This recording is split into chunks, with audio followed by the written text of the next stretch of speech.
Hi, everyone. Welcome back. This is Teri, your host for the podcast Digging Through Dominoes, where we dig through the dominoes of our past to help our future. Not only our future, but the futures of our children. It's in our power to change the game. So let's get to it. Welcome to Digging Through Dominoes, a podcast that looks at mental, physical, and emotional trauma through real and inspiring conversations. This is your safe haven that welcomes you in, but also isn't afraid to talk about what hurts the most. And now, here's your host, TeriAnderson. Okay, so this weekend, I came across a really interesting video on YouTube. I can't insert it here, but I will put the link underneath in the show notes. Watch it. It is amazing. The title of it is Toddlers Regulate Their Behavior to Avoid Making Adults Angry, which I feel is the perfect beginning for this episode, which we're going to deal with the four attachment styles of parents and children. As you know, our attachment styles affect our parenting, they affect our kids, they affect our relationships, our work, everything. They affect everything. And what is so sad is so many people just go through life. They don't know what their attachment style is. They may know some things that happened in childhood, but they don't know what their what their attachment style is, and therefore don't know what to work on. Don't know when something needs to be changed. Don't know when they say something to their kid, it's their great-great-grandmother speaking, because this is a generational thing. Unless you recognize it, you ain't gonna know what's going on. So I thought what we do is start with the attachment styles first. Then I'm going to take you through a quiz, and we're going to find out what my attachment style is. And I'm going to put the link in the bottom. You can do this online, and you can go through and find out what yours is.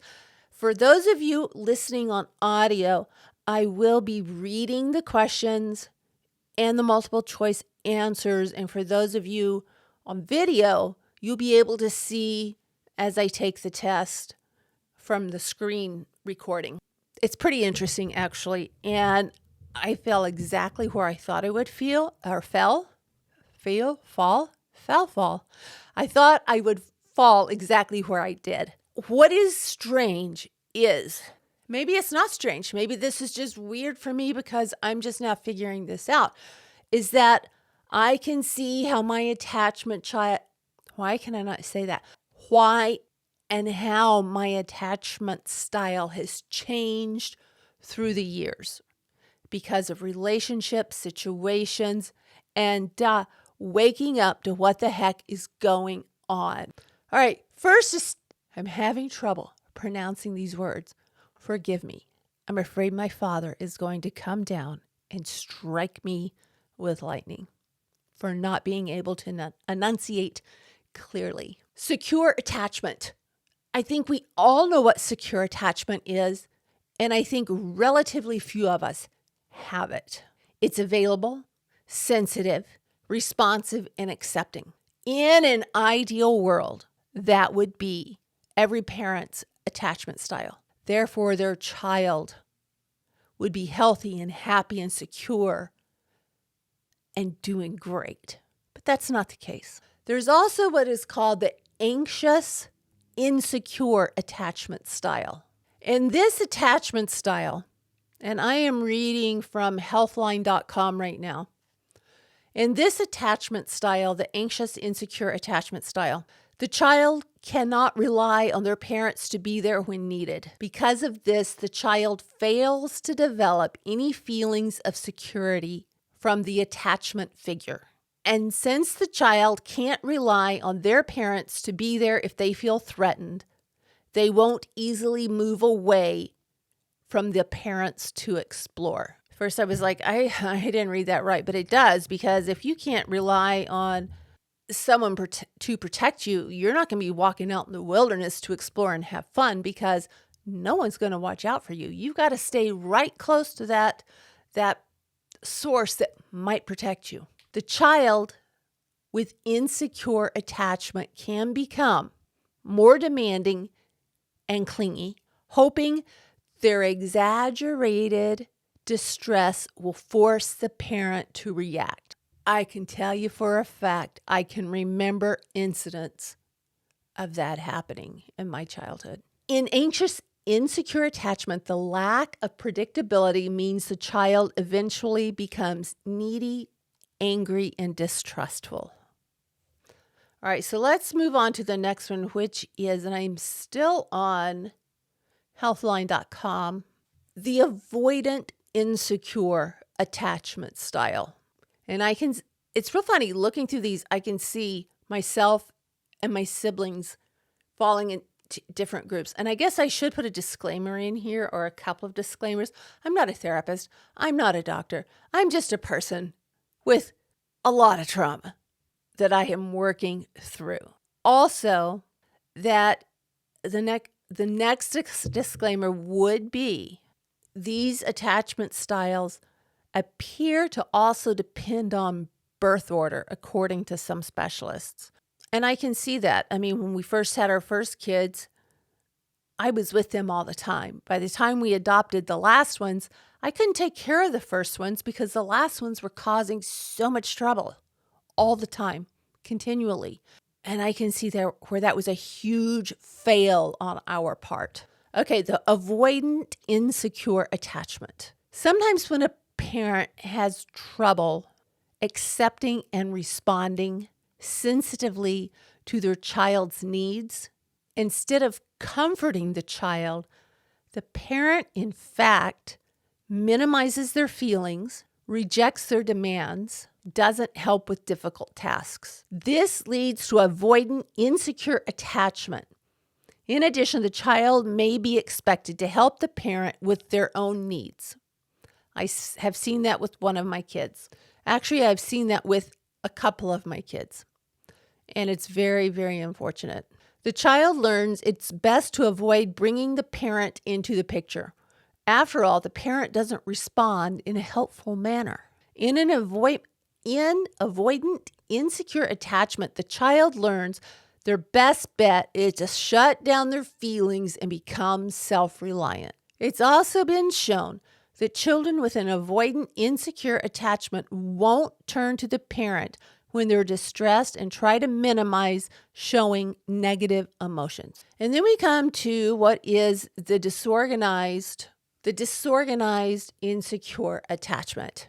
About 15% of babies with low psychosocial risks, and as many as 82% of those in high-risk situations, develop disorganized insecure attachment, according to 2004 research. This is where the parents show atypical behavior. They reject, they ridicule, and they frighten their children. Parents who display these behaviors also often have a past that includes unresolved trauma. Tragically, when the child approaches the parent, they feel fear and increased anxiety instead of care and protection. The first three attachment styles are sometimes referred to as organized attachment. That's because the child learns how they have to behave and organizes their strategy accordingly. This fourth attachment style of the disorganized insecure attachment style is considered disorganized because the child's strategy is disorganized, and so is the resulting behavior. Eventually, the child starts to develop behaviors that may make them feel somewhat safe. They may become aggressive toward the parent, refuse care from the parent, simply become super self-reliant. Do any of you recognize yourself in any of those situations? I do. I can see myself in several of them. And not everyone falls into one group specifically. I mean, a rigid boxed group. It can be fluid because after all, our childhoods were fluid. I did have the benefit of a fluid, caring, loving, attaching base when I was not with my parents. So I think that benefited me. I think that benefited me in the long run. I guess what I first should have done was tell you how and who came up with these attachment styles. It was a psychoanalyst by the name of John Bowlby, and he believed that mental health and behavioral problems could be attributed to early childhood. Does that surprise anyone?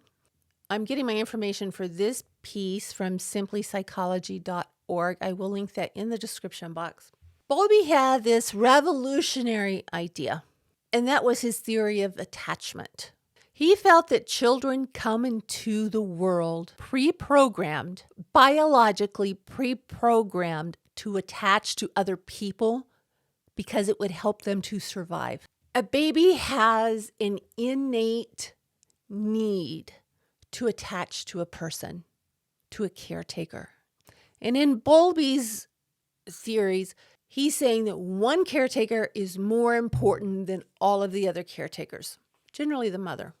He also suggests that there's a very critical age for this to take place, and that is from birth to 5 years. And pretty much after that, you're on your own, kid. You got to figure this out yourself, in my opinion. Bowlby's maternal deprivation hypothesis suggests that continual disruption of the attachment between the infant and the mother could result in long-term cognitive, social, and emotional difficulties for the infant. According to Bowlby, that is kind of the working theory, the working model that a child gets for being able to make their cognitive framework in order to understand the world, themselves, and others. And it's all based on that primary caregiver. That primary caregiver relationship is really the base he felt, I see it in my life, for all future relationships, whether it's parent-child, child-parent, romantic relationships, work relationship, friendships, all relationships. It allows individuals to predict, control, and manipulate actions with others. And we don't even know we're doing it. Most of us. I have a story for you. But that's going to have to be strictly on the podcast. It's not anything that I can insert on YouTube. And while we're at it, let's take this for our sponsor break, which is by me. I would like to ask you to take some time and subscribe to this channel. Also subscribe on one of your favorite podcasting platforms.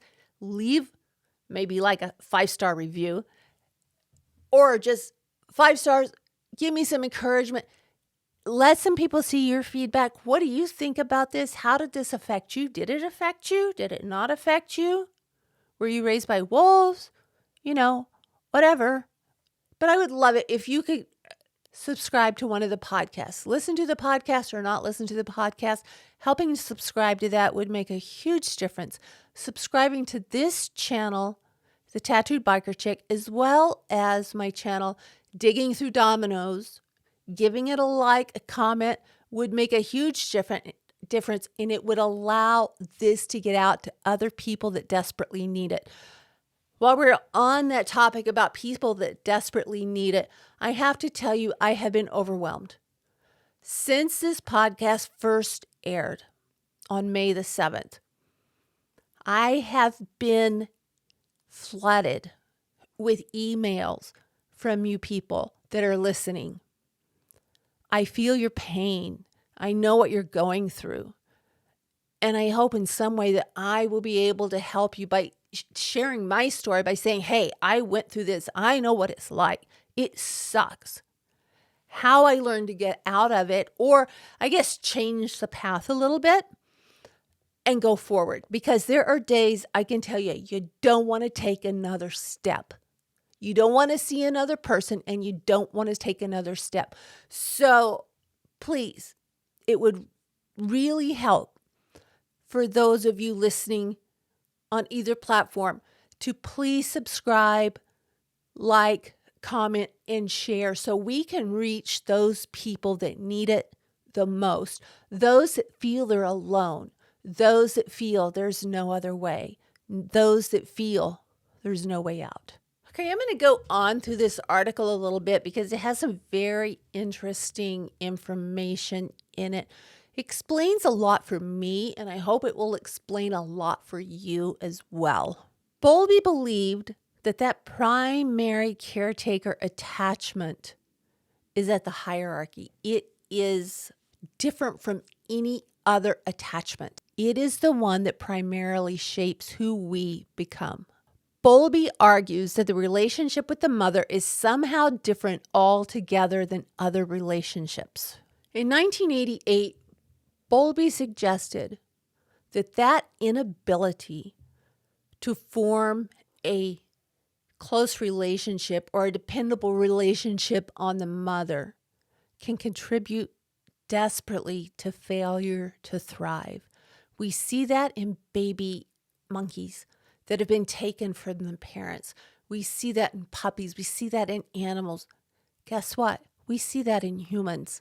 Failure to thrive because the parent doesn't care. I have seen it in foster care. I've seen it where that child may be 5 years old, 6 years old. Well, let's go with a little bit older. Let's go with 12 years old. But they really have the personality and the needs of a toddler because those needs were never met. Is it their fault? Eventually, yes. But we need to see where these things start, how they start, and how we can intervene. Bowlby felt that the breakdown of the maternal attachment could lead to serious negative consequences, possibly including affectionless psychopathy. I've seen that in foster kids that we've had. It is scary, and I think we've all seen it in the world. If you have no one, think about it, if you have no one you can turn to, why does it matter? If you have no one to teach you values, that you matter, how are you ever going to be able to gather empathy, sympathy, compassion? You can't do it. You're on your own. You're an infant. Bowlby claimed that mothering is almost useless if delayed until after 2.5 to 3 years. And for most children, if delayed for the first 12 months, it can result in serious consequences, sometimes for the society at large. Bowlby felt that the risk of not having that secure mother figure that is safe and secure and loving and protective and empathetic is important until the age of 5. Firsthand, I can tell you, children that we have adopted after the age of 5 or have come into our home after the age of 5 that did not have that primary caregiver mother experience have each and every one of them have displayed serious dysfunction. Bowlby's maternal deprivation hypothesis suggests that continual disruption of the bond between mother and child could result in long-time cognitive, social, and emotional difficulties for the infant throughout its life. Bowlby believed that they are permanent and irreversible. That's a really scary thought. I think very much they can be permanent and irreversible if in some way there is not a connection made and you really look at what the heck happened and you can see why you are acting in a certain way and actively work to change it. Some of the things that Bowlby hypothesized would happen as a result of this lack of nurturing with the mother, the primary caretaker, would be delinquency, reduced intelligence, increased aggression, depression, lack of affection, and psychopathy. That's pretty scary. It's really, really scary. Oh, wow. Here is another video that I'm going to have to watch in a minute, and I'm going to include it. It says it's a classic film showing the suffering of a little girl in a hospital separated from her mother. And it's 1:34 long. Let me take a really quick look at this, and then I'll be right back. And it's heartbreaking. And the backstory of it is a little girl had to have a surgery and was in the hospital in 1952 for 8 days. And I guess I didn't think, back then, I'm assuming because of the way my dad was raised and my mother was raised, it didn't matter if a parent was there or not. The hospital was like, germs, yuck, no touch the kids. Well, hello, that's what they need. It says this film classic made in 1952 drew attention to the plight of a young patient at a time when visiting by parents was severely restricted. The girl was in the hospital for 8 days and too young to understand the absence of her mother. She wouldn't even have anything to do with the nurses at playtime, which is just a weird thing to me to hear that that's the way it used to be. But she would have nothing to do with them. She wanted her mom. It says this film study of typical emotional deterioration in an unaccompanied young patient and the subtle ways in which she shows or conceals deep feelings of distress remains as vivid and relevant as when it was made. Some scary stuff. And then I think I told you about the other video that I'm going to show you, that I'm going to link. And I'll tell you about it. There's a little girl, they're doing some tests, and I assume, I don't know, it didn't say, I'm assuming this toddler, maybe 2 years old, 18 months, 2 years old, is sitting in the mother's lap, who's being very motionless. And there is another woman who's being very engaging and has a jar with some beads and some little toys, and she's putting them in, and she's being very gregarious with the child. The child feels very comfortable and interacts with her and is really doing a great job and having fun. Well, then they bring in, I don't even know what to call this person, like the tester. I don't know. It was crazy. This woman with this aggressive attitude that sat in the chair with a book. And the child noticed the person. And then the very same nurse, in the very same friendly voice, tried to engage with the child. When she did, the woman that had come into the room got very angry, very disgusted, very demanding. And the baby picked up on it and was looking at her and would have absolutely nothing to do with the woman with whom she had previously actively engaged. My gosh. And people are having, myself included, babies at 18, 19 years old, and they think they understand what's going on. That's really, really a scary situation. So just to finish up in this article about John Bowlby, the bottom line with him was the way you parent your child is making their future, is sculpting the future for your child. The way you interact with them as an infant has everything to do with the life ahead of them. I've seen it in my family. I've seen it in family members' families. I've seen it in strangers' families. And it's a scary thing, especially in a time when so many young people are so misguided and so filled with anger. You have to ask yourself, why is that? What is the emotional root cause of that?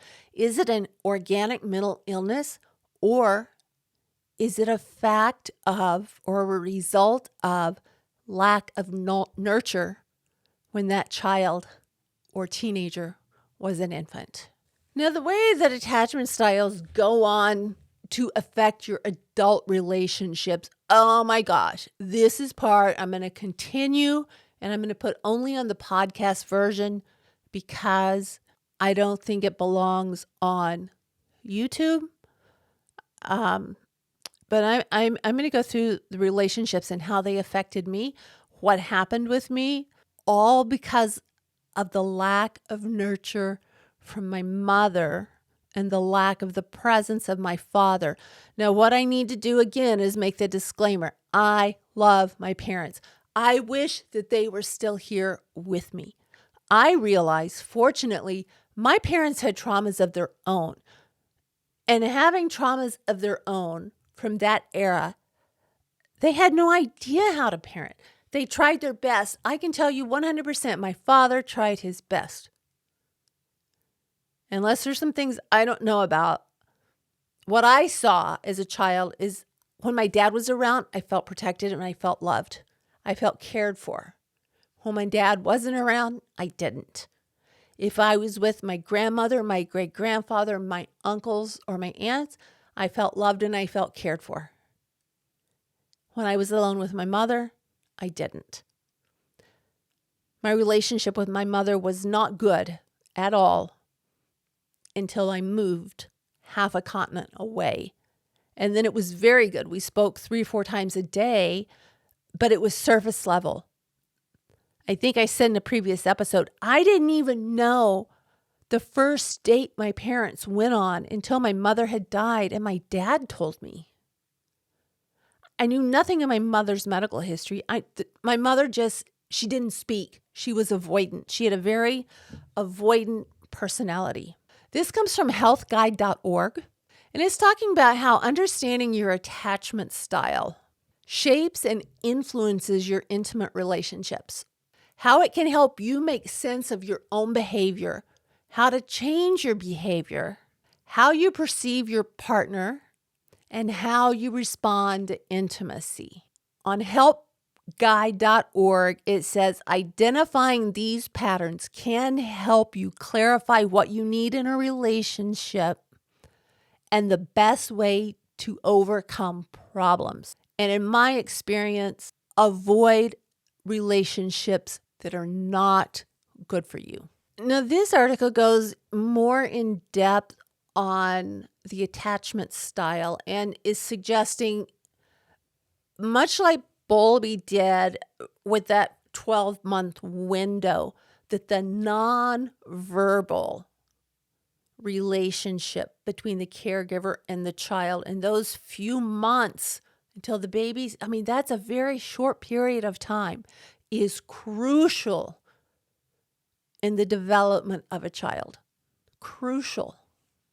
And that comes in nonverbal communication, lack of communication, contemptuous acts, and body language. It says an infant communicates their feelings, as we know, by sending nonverbal communication, such as crying, cooing, laughing, smiling.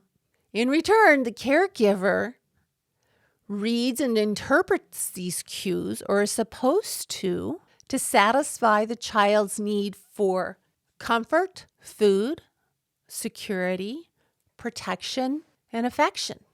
When nonverbal communication is successful, we end up with a securely attached child. How secure attachment styles affect adult relationships. If you have a secure attachment style, you appreciate your own self-worth. And you're able to be in an intimate relationship and you don't have problems expressing your feelings, your beliefs, your innermost thoughts, your hopes, and your needs. You find satisfaction with others and you can openly seek friendships, support, and comfort. And you don't get overly anxious when you're separated from your partner. You are able to maintain your emotional balance and seek healthy ways to manage conflict. And then he goes on to say, when faced with disappointment, setbacks, and misfortune in your relationship, as well as in other parts of your life, you are resilient enough to bounce back. Oh, how I wish I could have had that. And how I wish, if you're watching this, you could have had that. All right, if you have an ambivalent or anxious, preoccupied attachment style, these are some of the things you can expect in relationships.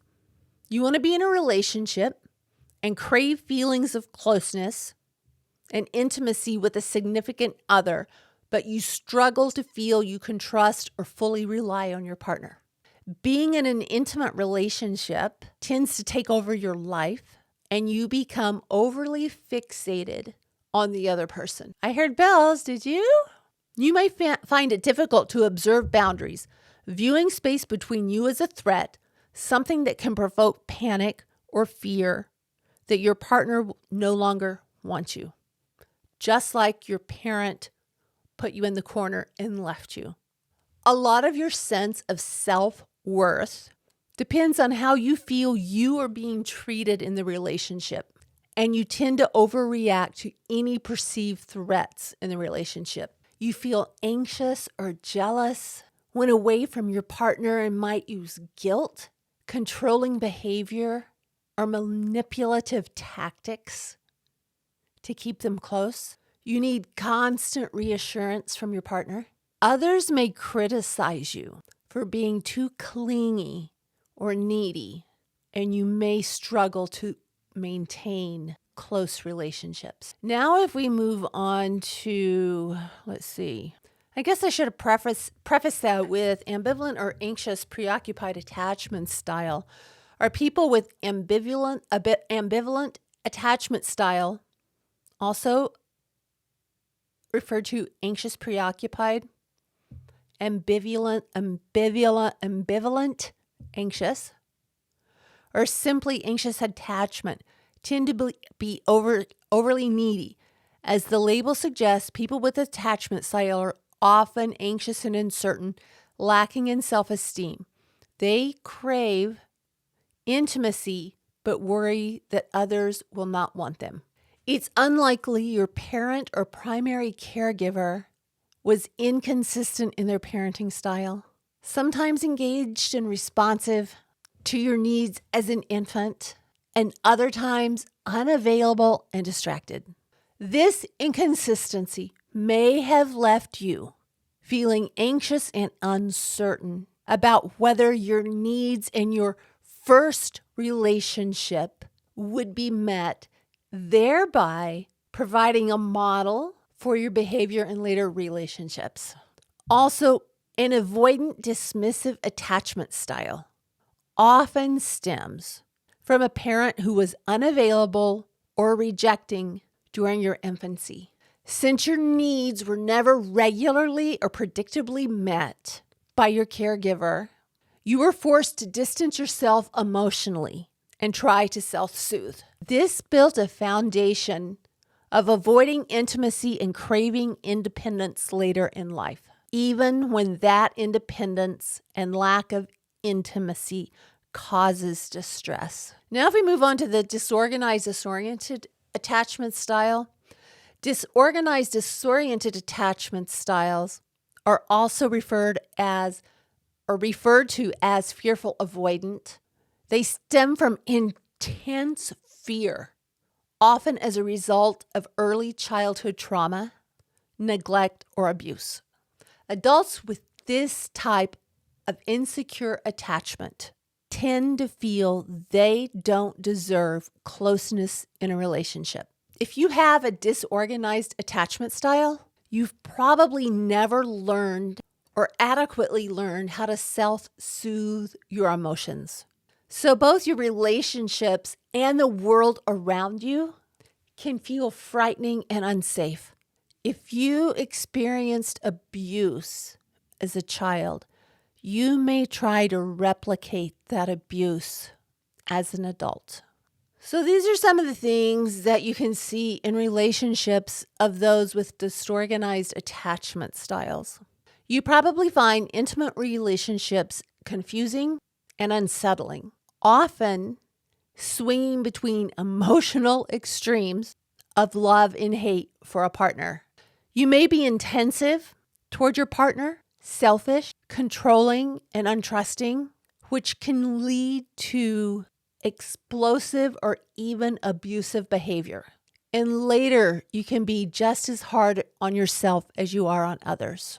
You might display antisocial or negative behavior patterns, abuse alcohol or drugs, or be prone to aggression and or violence.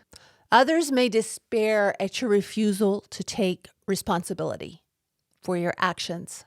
While you crave the security and safety of an intimate, genuine relationship, you also feel unworthy of love and terrified of being hurt again. Your childhood was probably shaped by abuse, neglect, and trauma. The primary caregiver of people that show this type of attachment style was most likely dealing with unresolved traumas of their own. It can lead to intense fear associated with a disorganized, disoriented attachment style. Often the parent acted as both a source of comfort and fear to you as an infant, triggering the confusion and disorientation you feel about relationships now. In other cases, your primary caregiver may have ignored or overlooked your needs as an infant, as a toddler, as a young child, or their erratic, chaotic behavior could have been frightening or traumatizing to you.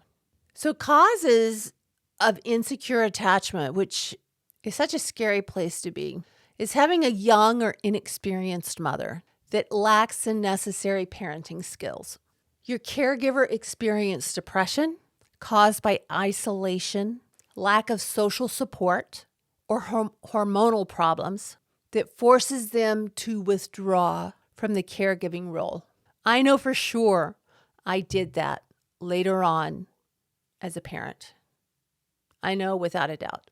Your primary caregiver may have had an addiction to alcohol or drugs that reduced their ability to accurately interpret or respond to your physical and emotional needs. My dad was an alcoholic. He was a functioning alcoholic, but he was still an alcoholic, and that was scary. Traumatic experiences, such as serious illnesses or accidents, which interrupted the attachment process. We had that with Joshua because of his autism. They have a lot of times the inability to bond with their caregivers. Physical neglect is a big one. And that can be poor nutrition, insufficient exercise, playtime, or neglect of medical issues. I remember having to beg my mother to take me to the doctor, which was really sort of an oxymoron, I guess. I don't even know if that's the right word to fit right now, but because I was afraid of my doctor. But I guess I just expected that's what doctors did, because that's really the only doctor I had known that I remember. But my mother would not. It was an inconvenience to her if I got sick. I remember she was very inconvenienced when my daughter got sick one time on a vacation. That's just, how she was. My mother was dealing with unresolved traumas of her own, and that makes me hurt for her. Emotional neglect or abuse, where your caregiver paid little attention to you as a child, made very little effort to understand your feelings, or they were real good at verbal abuse. Again, that's my parents. And again, they were dealing with unresolved traumas of their own. I do not hold them responsible. I'm just glad I figured this out. So then we have physical or sexual abuse. We know that's happened with me with my doctor. Separation from your primary caregiver due to illness, death, divorce, or incarceration.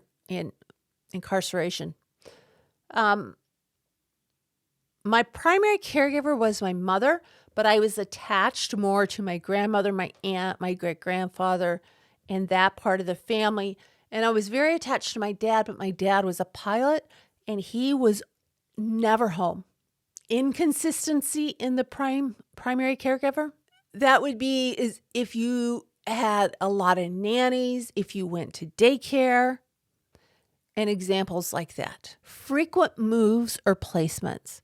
I saw this a lot in our foster kids and some of our adopted kids. Constantly changing environments due to spending your early years in orphanages or moving between foster homes. Now, this article here, I'll link it. It's helpguide.org. It has ways that you can help with these attachment styles, such as improve your nonverbal communication skills, and it goes on to explain that, boost your emotional intelligence, develop relationships with people who are securely attached. Good luck. Resolve any childhood trauma, which is what I'm trying to do here. I'll link this in the comments or in the show notes below so you can go through this more thoroughly. But I really would like to get to the testing of this to find out your emotional or to find out your attachment style. Now you should be seeing my screen, and we are on the attachmentproject.com, and we are going to do the attachment style test with me. I'll be the guinea pig here, and I'll also leave a link in the show notes below. Start quiz. I guess these are just the statistics here. Okay, the first part of this quiz is early childhood mother caregiver number 1. How do you perceive the following conditions were met by your mother or caregiver number 1 in early childhood? The following categories consider your early childhood experience from your earliest childhood memories. Good luck. Material things. Gave me things I wanted to have, like toys, bicycles, certain clothes, computers, etc. Very rarely from what I remember with my mother. Attunement. Was emotionally in tune with how I was feeling, could read my emotions and respond in a way that made me feel like they understand how I felt. Very rarely with my mom. Encouragement. Encouraged exploration and discovery. Helped me find and express my natural interests and talents.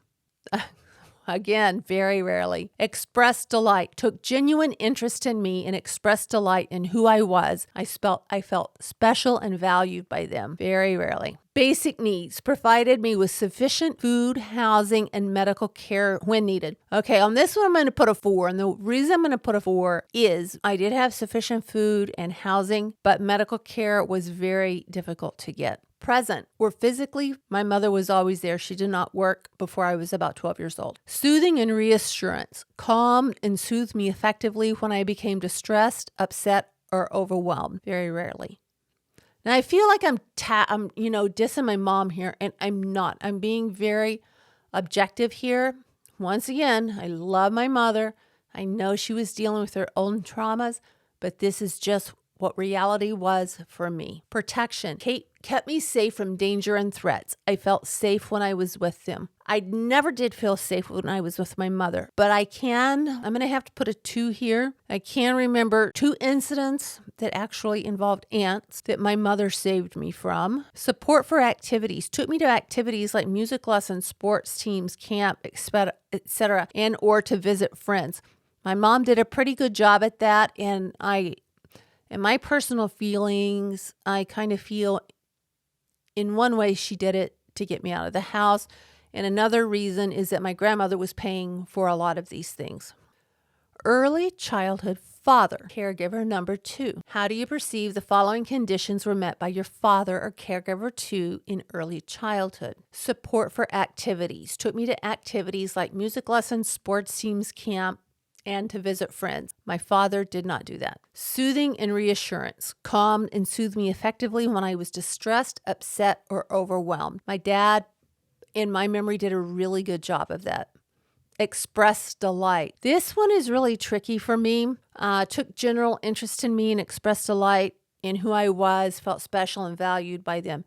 Not really until I was an adult. As an early child, I would have to put that as a 2, or as a young child. Attunement was emotionally in tune with how I was feeling, could read my emotions and respond in a way that made me feel they understand how I felt. My dad, I'm going to have to give him a 5, did pretty well on that too. Encouragement, encourage exploration and discovery, helped me find and express my natural talents and interests.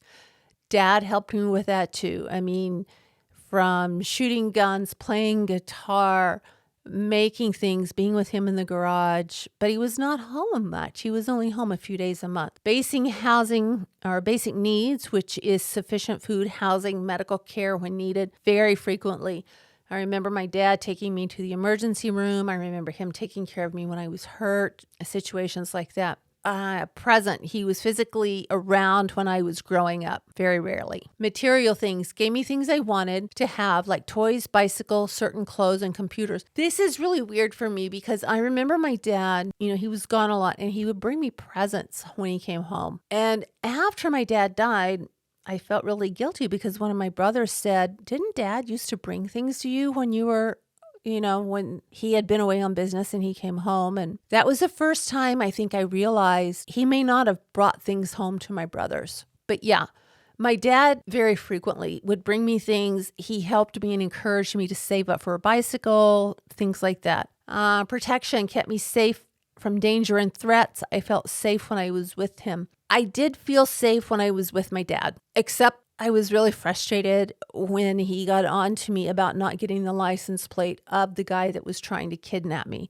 But I did feel safe with my dad. I remember at one time, my uncle threw my brother into a swimming pool. My brother couldn't swim, and my dad just jumped in there and saved my brother. That's kind of the way my dad was with us. Structure with a mother caregiver. Please answer the following questions with respect to your mother or mother-like figure. I prefer not to show this person how I feel deep down. Strongly agree. I often worry this person doesn't really care for me. Strongly agree. This is when I was a child, not as an adult. It helps to turn to this person in times of need. No, my mother was not there. She was emotionally shut off from us or from me. I worry that this person won't take care of me as much or won't care for me as much as I care for him or her. Strongly agree. I talk things over with this person.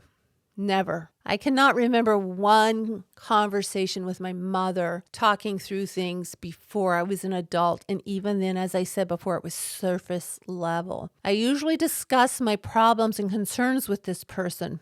No, never. I'm afraid this person may abandon me. So I would have to say strongly agree on that. I find it easy to depend on this person. As a young child, I don't think I really knew any better, but looking back on it, I would have to say slightly disagree because I can't really remember everything. I don't feel comfortable opening up to this person. Strongly agree. Okay, this is the same quiz, but for the father caregiver. I worry this person won't care about me as much as I care about him. Disagree. I find it easy to depend on this person.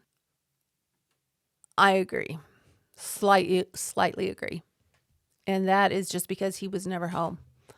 I don't feel comfortable opening up to this person. Agree. My dad didn't talk about a lot of things actually until after my mother died. I'm afraid this person may abandon me. Yes, my dad abandoned me continually through my childhood. I often worry that this person doesn't really care for me. I have to disagree with that.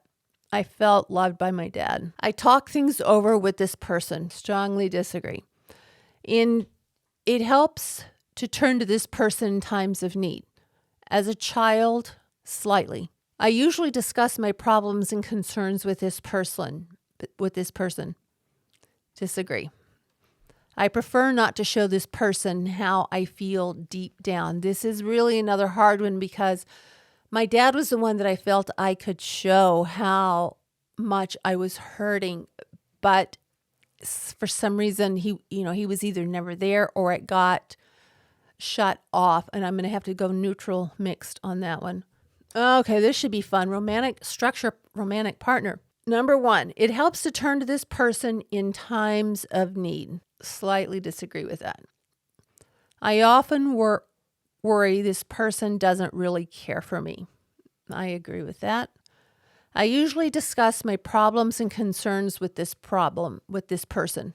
Strongly disagree. I find it easy to depend on this person. Now, this is tough. If we're talking physically, I agree. If we're talking emotionally, I strongly disagree. I prefer not to show this person how I feel deep down. I strongly agree with that. I talk things over with this person. Disagree. That does not happen. I worry that this person won't care about me as much as I care about him or her. I'm neutral on that. I'm afraid this person may abandon me. Strongly agree. Although right now I'm more neutral because I know after the divorce I can take care of myself. I don't feel comfortable in opening up to this person. Strongly agree. Next. General attached style. I thought it was going to be the end. I don't feel comfortable in opening up to others. Sometimes I can open up to other people if they're not in my circle. So I'm going to put slightly agree with that. It helps to turn to people in times of need. Disagree. I know people say that they're there, and I know that they're there, and I know that they're genuine, but for me, it's very difficult to do. I usually discuss my problems and concerns with other. Surface level. I'm afraid that other people may abandon me. Strongly agree. Where is that? I often wonder that other people do not really care for me. Strongly agree. I prefer not to show others how I feel deep down. Strongly agree. I talk things over with people. I'm going to have to put neutral mix because sometimes I will, but I don't delve deeply. I find it easy to depend on others. I disagree. I really don't depend on many people. I don't trust many people. As I said, lessons over many years and touching the hot stove too many times has taught me better with that. I do not depend on other people. Oh, great. Looky there. I guess I could put my name and email in there and get the report sent straight to me. But my attachment style comes up as disorganized, fearful, and avoidant. Okay, so now we know the truth. My attachment style is disorganized, fearful, avoidant. So right here, I am on my notes, and let me see, in my notes, okay, there it is. Disorganized, fearful, avoidant. I need a label. The disorganized type tends to show unstable and ambiguous behaviors in their social bonds. So very true. For adults with this style of attachment, the partner and the relationship themselves are often the source of both desire and fear. So overwhelmingly true. I can feel a panic attack coming on just thinking of that. And that's a literal panic attack, not like, that's not figuratively. Fearful, avoidant people do want intimacy and closeness, but at the same time experience troubles trusting and depending on others. As I've said so many times, I don't trust anyone. Well, I shouldn't say I don't trust anyone. There are some people that I do trust. Very, very, very few. Once again, I've got to say, along with my childhood and 60 years, or I guess 58 years, because this all started coming together for me about 2 years ago, and I'm 60 now, has taught me you don't tell other people secrets. You cannot have a close friend. You cannot divulge anything to anyone, nothing too deep, that is, because you're going to be betrayed. You're going to be hurt. And, I don't know if that's because of what I've experienced since adulthood, or if that has to be my attachment style as well as a child, because that was the very same thing. All right. They do not regulate their emotions well and avoid strong emotional attachment due to their fear of getting hurt. 100%. There were people I was very, very, very attached to, but each and every one of them has proven to be unsafe for me. So right now, I think I had like a cliche or a term for that, but I can't think of what it is now, which totally is so me.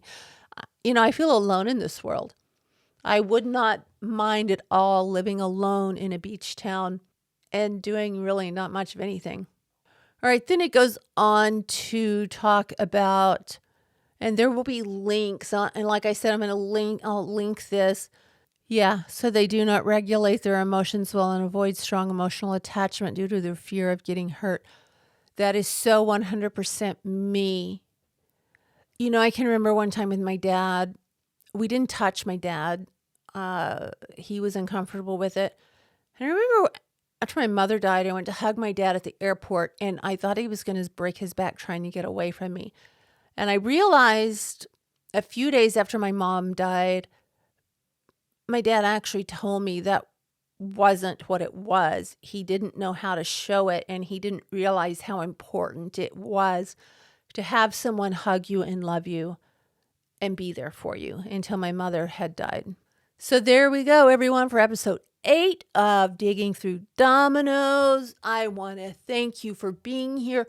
Once again, please consider subscribing to this channel, or the Digging Through Dominoes would be like even better, or both. Liking the content, leaving a comment, sharing it so this gets out further. And I would really like it if you guys could follow me on a podcast platform and leave a great review. Apple Podcasts, I think, is one and I'm on every major podcasting platform. So I would love it. Thank you so much. For right now, I'm going to say goodbye to everyone on air. I'm going to continue this discussion off air with some more personal details. If you want those, jump on over to one of the podcasts and it'll be there. I will talk to you soon.